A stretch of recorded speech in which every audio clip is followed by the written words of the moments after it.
Hello, this is Santosh and welcome back to my channel. आज हामी चाहिँ electric बेल जोड्दैछौँ। तपाईहरुलाई पनि यो इलेक्ट्रिक बेल कसरी जोड्ने भन्ने जिज्ञासा छ भने म तपाईहरुलाई यसको डेमो भन्छु। तपाईहरु यो नोटिस गर्नु होला। आज हामी गिरुवारी भन्ने ठाउँमा छौँ। यहाँ एउटा बोर्डिङमा चाहिँ हामीले यो इलेक्ट्रिक बेल इन्स्टलेसन गर्दैछौँ। हामीसँग दुईटा डिभाइस छ। यो टाइमर डिभाइस हो। यहाँ चाहिँ हामीलाई कुन टाइम उहाँहरुले उपलब्ध गराउनुहुन्छ त्यसमा हामीले यो सेट गर्दिन्छौँ। त्यही अनुसार यसले चाहिँ बेल बजाउँछ र यो चाहिँ हाम्रो इलेक्ट्रिक बेल यसले चाहिँ कुन टाइममा सिग्नल दिन्छ त्यो आधारमा चाहिँ यो बेल चाहिँ रिङ गर्छ। कति समयको रिङ राख्ने हो हामीले यसमा सबै सेट गर्छौँ। तपाईहरु यो हेर्नु होला। मैले यसरी टाइम सेट गर्नको लागि पनि तपाईहरुलाई यो गाइड गर्छु।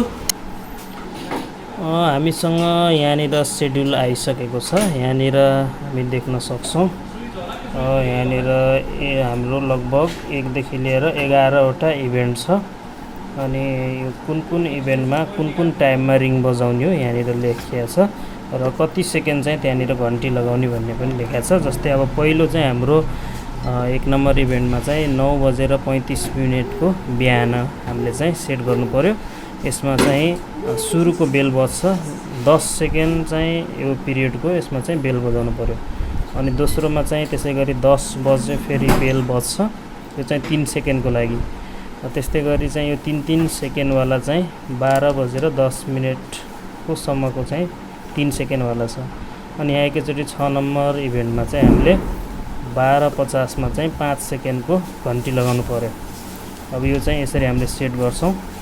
अब यहाँनिर चाहिँ तपाईको लास्टमा 4 बजे चाहिँ छुट्टीको हामीले चाहिँ 10 सेकेन्डको चाहिँ यहाँनिर घन्टी बज्ने बनाउनु पर्ने हुन्छ। र आउनुस् म लाइन जोड्छु टाइमरमा लाइन जोडेर यो टाइमहरुलाई कसरी सेट गर्ने म तपाईहरुलाई यो बताउँछु। टाइमरमा हामीले पावर दिइसकेका छौं। यहाँनिर देख्न सक्नुहुन्छ लाइट बलेको छ। रेड लाइट इन्डिकेसन गरेको छ। यहाँनिर डिस्प्लेमा हामीले हेर्यौं भने अपकमिङ इभेन्ट्स भनेको छ। यहाँ चाहिँ नन भनेको छ भनेपछि यसमा कुनै पनि टाइमहरु इभेन्टहरु सेट भएको छैन। त्यसले गर्दाखेरि हामीले अब चाहिँ 11 वटा इभेन्ट यसमा सेट गर्छौं। अनि पहिलो कुरो हामीले के गर्न पर्यो भन्दाखेरि यसमा टाइम सेट गर्नु पर्यो। अब हाम्रो चाहिँ अहिले कति बजेको छ हामी यो टाइम त्यही अनुसारले सेट गर्ने छौं। हामी टाइम हेरौं अहिलेको। ठ्याक्कै भन्दाखेरि चाहिँ अहिले 1:40 गयो। अब हामी चाहिँ 1:41 हामी यो अब टाइम सेट गर्ने छौं। टाइम सेट गर्दाखेरि चाहिँ हाम्रो चाहिँ यहाँनिर 3 वटा बटन छ। यहाँ देख्न सक्नुहुन्छ एउटा सेट, एउटा अफ अनि एउटा नेक्स्ट भन्ने छ। यो 3 वटै बटनलाई हामीले एकैचोटी प्रेस गर्नुपर्ने हुन्छ है त। अब यहाँनिर यस्तो ब्लिङ्क हुन्छ। अनि त्यसपछि हामीले यहाँ के गर्नु पर्यो भन्दाखेरि अब यसरी यो नेक्स्टबाट सार्दै जान पर्यो। अब जस्तै यहाँ 23 भनेको चाहिँ यो हाम्रो डेट हो। अब यसमा चाहिँ 6 भनेको चाहिँ मन्थ हो। 5 भनेको चाहिँ डे हो। अब यहाँनिर फेरि सेसन एक्सपायर भइसकेको छ। फेरि हामीले 3टा एकैचोटी थिचौं।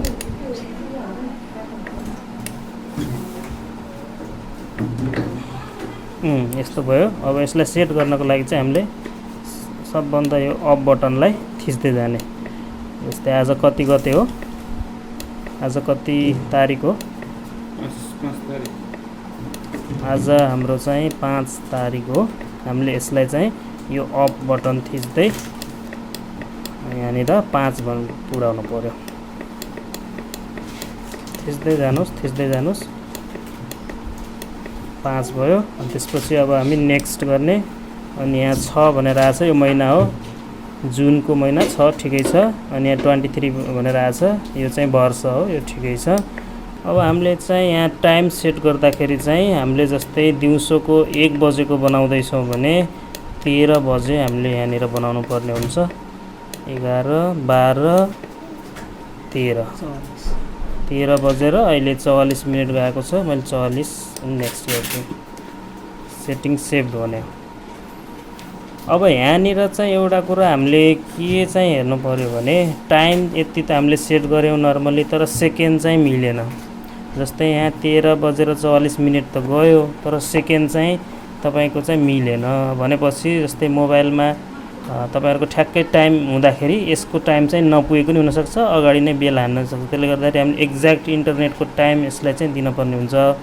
त्यसको लागि चाहिँ हामीले मोबाइल साइडमा राखेर मोबाइलको टाइम हेर्छौं। चाहिँ एक्ज्याक्ट टाइम सेटअप गर्नको लागि चाहिँ साइडमा यसरी मोबाइलमा हामीले क्लक निकालेर राखेका छौँ। यहाँनिर चाहिँ मोबाइलले एक्ज्याक्ट देखाइराखेको छ। अब यही अनुसारको चाहिँ हामीले टाइम सेट गर्नुपर्ने हुन्छ। अब जस्तै यहाँ 13:47 भएछ भनेपछि 14 बज्न लागिरहेछ। हामीले 3 थिच्ने अनि छिटो चाहिँ 13 जस्तै 13:48 भयो। हामीले अहिले 49 बनाएर राखौँ यहाँनिर।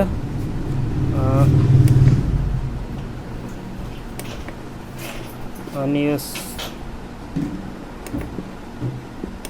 सेटलाई चाहिँ घरिघरि थिचिराख्न पर्यो। त्यसले गर्दाखेरि यो सेसन चाहिँ एक्सपायर हुन पाउँदैन, नत्र तपाईको चाहिँ सेभ भइहाल्छ। अब जस्तै यहाँ 49 नहुँदासम्म हामीले सेट चाहिँ घरिघरि यसरी थिचिराख्न पर्यो, नत्र यसले अटोमेटिक सेट गरिदिइहाल्छ। 13:49 मा 4-5 सेकेन्ड भित्र हामीले नेक्स्ट गरेनौँ भने यसले अटोमेटिक नेक्स्ट गरिदिन्छ। त्यही भएर सेटलाई चाहिँ हामीले दाबिराखौँ। अनि यहाँनिर ठ्याक्कै 49 भयो भने हामीले 49 रेडी बनाएको छौँ, त्यसलाई चाहिँ हामीले नेक्स्ट गरिदिने। 58-59 हामीले यहाँ पनि ल सेभ गरिदिएपछि तपाईको 49 मा सेभ भयो। ल हेर्नुहोस्, अब एक्ज्याक्ट तपाईको मिल्यो। हेर्नुहोस् त, अब त्यहाँनिर जति सेकेन्डमा चलिरहेछ यसको पनि ठ्याक्कै त्यही सेकेन्डमा चलिरहेछ। ल यो भयो। अब हामी चाहिँ टाइम मिलायौँ हामीले। अब हाम्रो काम चाहिँ के हो भने इभेन्ट सेट गर्नुपर्ने हो हाम्रो काम। अब यहाँ हाम्रो पहिलो इभेन्ट चाहिँ हाम्रो के छ भन्दाखेरि यहाँ 10 सेकेन्ड बज्ने गरी बनाउनु पर्ने छ 9:35 को लागि। त्यसको लागि चाहिँ हामीले के गर्नु पर्यो भने सिम्पली यो सेट बटनलाई थिच्न पर्यो। सेट बटन थिचेर नेक्स्ट गर्न पर्यो। अनि यहाँ 1 भनेर आएको छ, 2 भनेर आएको छ, यो चाहिँ इभेन्ट हो है। यो 1 2 भनेर आउँछ, यो चाहिँ इभेन्ट हो। यसलाई चाहिँ तपाईको यसले म्याक्सिमम कतिवटा इभेन्ट दिन्छ हामी हेर्न सक्छौँ। 30 वटा जति यसले चाहिँ इभेन्ट चाहिँ सेट गर्न दिन्छ। जस्तै हामीसँग 11 वटा इभेन्ट छ, यसमा चाहिँ 30 वटासम्म इभेन्ट चाहिँ सेट गर्न मिल्छ। अब हामीले चाहिँ 1 नम्बर इभेन्टलाई सेट गरौँ। त्यसको लागि नेक्स्ट यहाँ अफ भनेको ठाउँमा अन गरिदिनु पर्यो। अब 1 नम्बरको लागि चालु भयो। अब कति बजे हामीले बजाउनु पर्ने हो त 9 बजे भनेपछि यहाँ चाहिँ तपाईको 9 बजे र हाम्रो 35 मिनेट भनेपछि यहाँनिर चाहिँ नेक्स्ट गरेर सिधै अप गर्नु है। अफ गर्यो भने चाहिँ यहाँ भ्यालु बढ्दै जान्छ।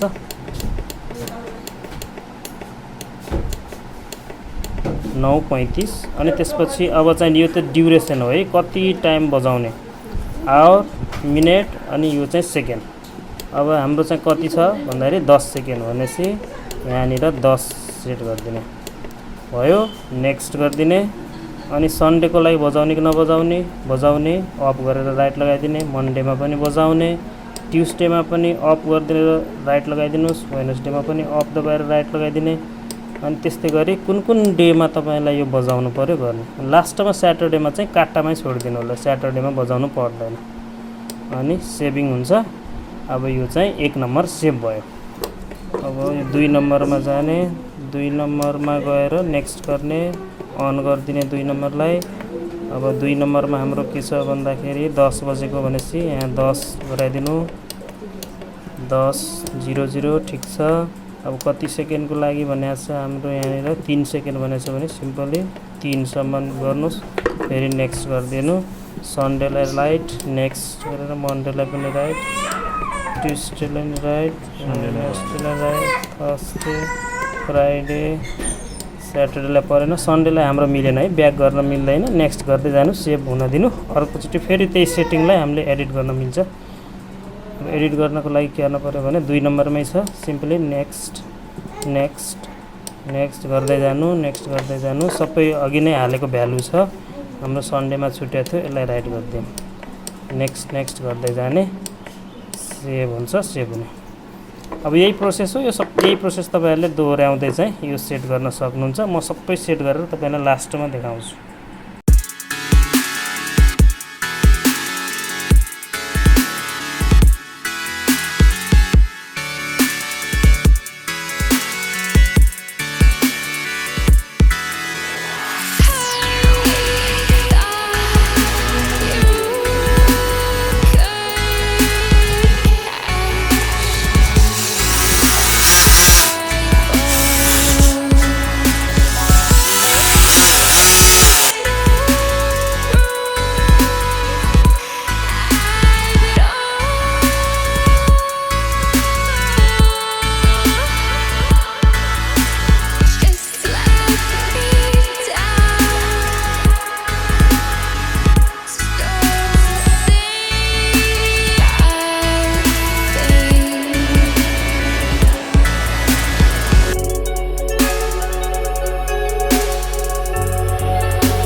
फाइनल्ली हामीले यो जोडिसकेका छौँ। जोडेर यसलाई तपाईँले देख्न सक्नुहुन्छ पावर दिइसकेका छौँ। यहाँनिर मैले काँटी ठोकेर यसलाई यहाँनिर माउन्ट गरिदिएको छु। अनि बेललाई चाहिँ अलिकति यता बाहिरपट्टि फिट गरिदिएको छु है, यहाँ ड्रिल गरेर। अनि यसलाई पावर चाहिँ यो बेलमा गएको छ, यो चाहिँ मेन लाइनमा गएको छ। मेन लाइन चाहिँ यहाँबाट यसरी छ। अनि मैले यहाँनिर स्विच पनि राखिदिएको छु यो बेलको लागि। होलिडेको बेलामा यो अफ गरिदिने, अनि स्कुल भएको बेलामा चाहिँ यो अन गरेर छोडिदिएपछि अटोमेटिक टाइम भयो भने यो आफै बज्छ। हामी यसलाई चाहिँ एकचोटि बजाएर हेरौँ कस्तो आवाज आउँछ। यो बाइपास भन्ने चाहिँ यहाँनिर देख्न सक्नुहुन्छ। यो दुईटा दाब्यो भने चाहिँ हाम्रो बाइपास हुन्छ। अनि टाइम नभए पनि हामीले अहिले बजाएर हेर्न पनि मिल्छ योबाट है। दुईटा जस्तै दबाउँछु मैले।